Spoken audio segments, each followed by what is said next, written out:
and I will be doing the trial class with you this evening just to start everything. How's your day going so far? If you don't mind me asking, how long have you been studying English? See, wow, that is great to hear. Mhm. And, if you don't mind me asking, some would say that English is currently the universal language. Do you agree with that? Do you still recall your first global friend that you have made? When it comes to putting a stop or a halt in practicing or speaking English, Mhm. it would worsen one's skills. What are your thoughts about that? I definitely agree on you in that. And hearing your thoughts about this, it's really interesting. And since we are currently on that topic right now, what is, in your opinion, what is the importance of learning English these days? Exactly. I definitely agree on you on that one. And you mentioned also to me that you would like to impart your knowledge when it comes to English or speaking English to your son.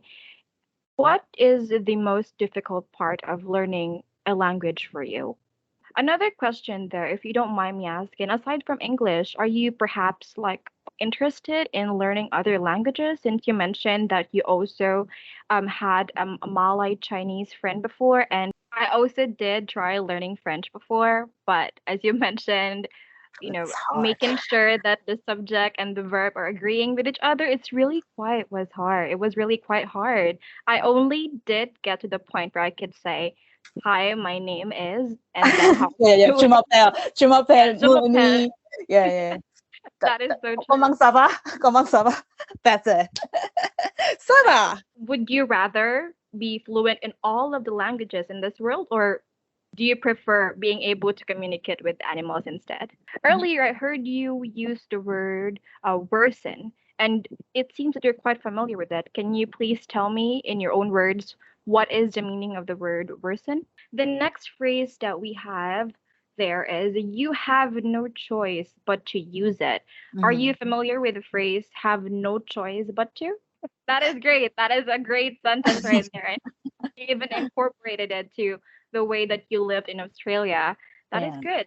Yeah. Yeah. So, um, I mentioned the word incorporate. Are you familiar with that? Yes, that is Yeah. correct. It's Incorporate into something. your life. How do you think can you incorporate English into your daily life? If you don't mind me asking, since you already mentioned listening to a podcast, can Yeah. you perhaps like recommend any good podcast that she might want to listen to? The next phrase that we do have here is you improve while not even realizing it. Mhm. Yeah, Mhm. and the ones that are highlighted are while not even realizing. Yeah. Can you please try to use it in a sentence? Oh, yes. Do you like drinking coffee, perhaps? And Yes. how would you like your coffee? Like black, or how do you usually order it at the cafe? Uh, I've heard that affogato is also good. Have you ever tried it before? Aside from taking care of your son, do you also currently work as of the moment?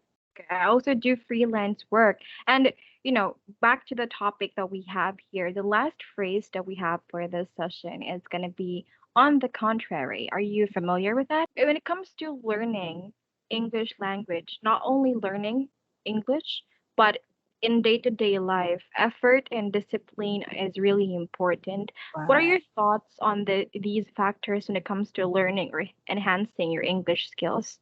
What was the highlight in today's session for you?